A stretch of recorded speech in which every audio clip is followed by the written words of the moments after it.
My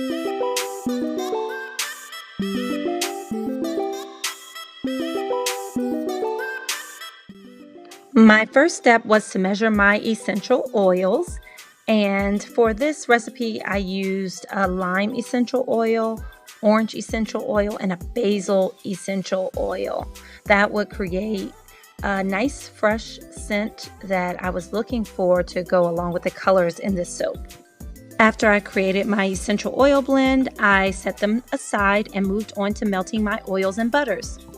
I melted together all my oils and butters for this recipe except for sweet almond oil, and I will explain why in a minute. After I finished pouring my oils and butters, I went ahead and melted them. While they were melting on a very low heat, I measured out my lye and my water and mixed them. As you can see, I put cardboard underneath it for added protection of the counter. And after the lye was dissolved in the water, I went ahead and added a little salt. I like to add salt because that helps the soap harden in the mold. And I do this as a replacement for sodium lactate, which many people include in their soap recipes for the same purpose.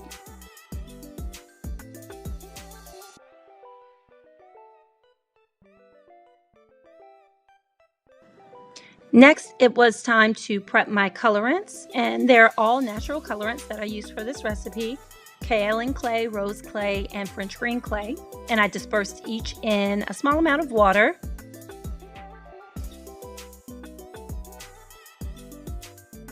Then I moved on to prepare my oils and butters into the 3-pour containers.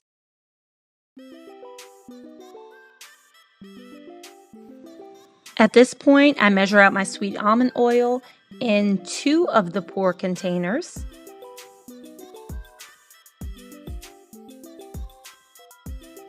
The 3rd container is for sweet almond oil infused with turmeric. This will create my orange colored soap.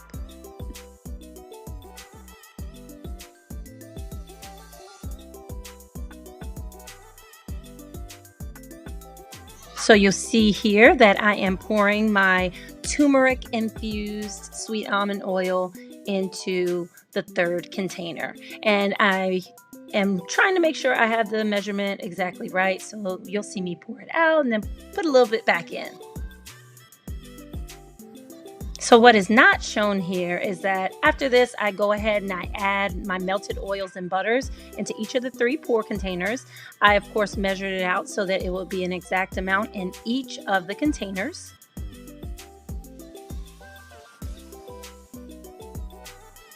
And then I line up my colorants right next to each of the pour containers so it can be ready for me to blend them in.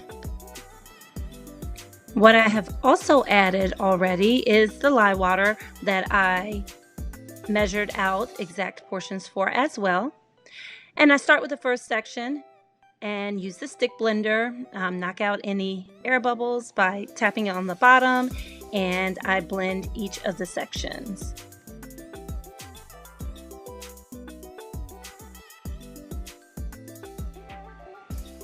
Next, I add my clays. I add the kaolin clay to the turmeric-infused oils, and then the French green clay and rose clay to the remaining 2 containers.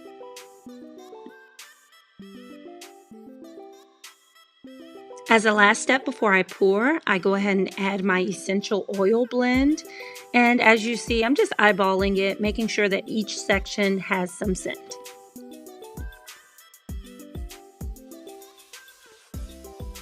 At this point, I do need to blend all 3 portions. However, I am working with little time. I can tell that it's starting to get to a thicker trace, and I want to ensure that I can pour all 3 into the mold before it is too thick.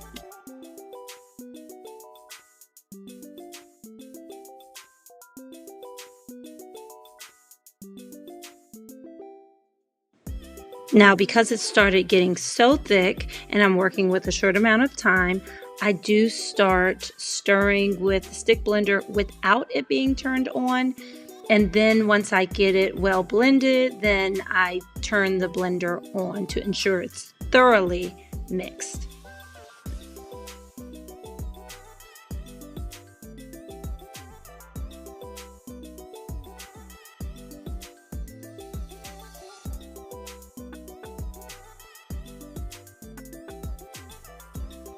I scoop a little of the orange mixture, which has gotten quite thick at this point, into a squeeze bottle so that I can use it to do a design at the top of the soap.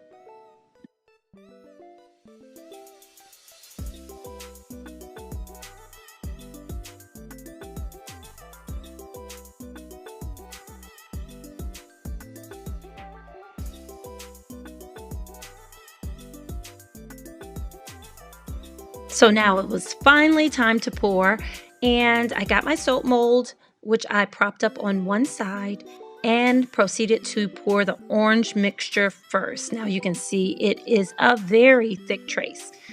So I tried my best to pour it, get it into the corners, but I knew I would need to work it in with a spatula, which you can see here that I am doing. And of course, continuing to tap, making sure that I don't get bubbles in my soap.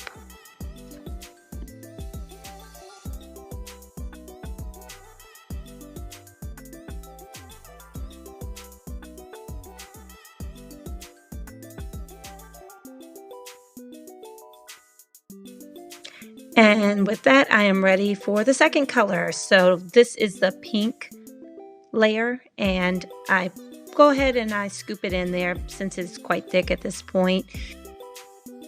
I feel pretty confident, despite its thickness, that the air bubbles aren't going to be too bad, so that's a good thing. So I just kind of scoop it in, knock it down, and get ready for the next color.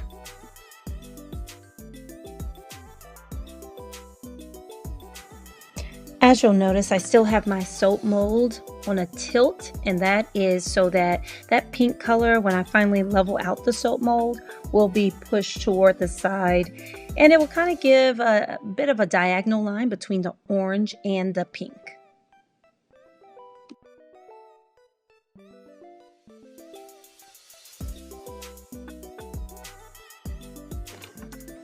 And here comes the last color, and this is the one with the French green clay.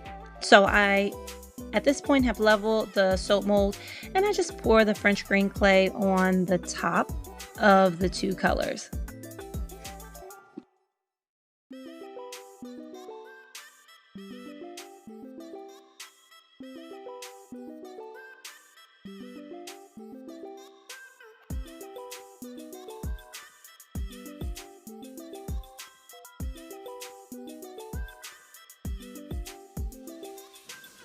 After smoothing out the top, my plan was to put an orange design on the top, but it didn't come out looking quite as good as I thought it would. So as you can see, I just kind of smoothed it in. And after playing around with it for some time, this is the design I finally went with on the top of the soap. Just a nice, slightly rugged, bark-like design on the top that I thought would pair nice with the three colors. And now time for the big reveal. I was able to unmold about a day afterward, and as you can see, the color of the turmeric soap has faded quite a bit, but it's okay. It still is a light orange, just not as vibrant as it was during the soaping process.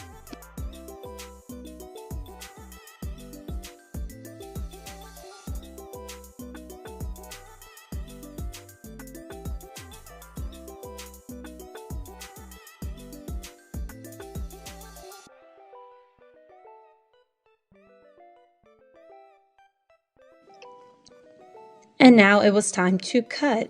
And as I cut, I could tell that the soap hadn't gotten as hard as I would have liked. So it was a little soft in the middle. As you can see, I just simply twisted the soap off, and here's what it looked like.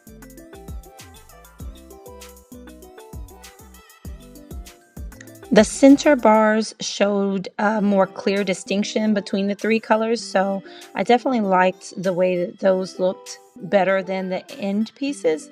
But overall, I was very pleased with how it looked. The scent was wonderful. It went very well with the coloring of the soap.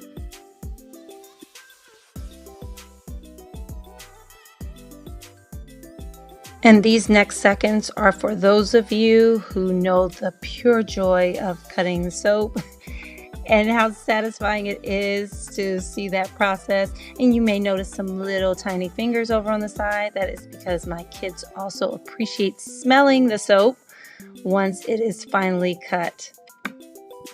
But they also know no touching just yet. And that is all for this video. If you have enjoyed it, please subscribe to see more content like it. Have a great day.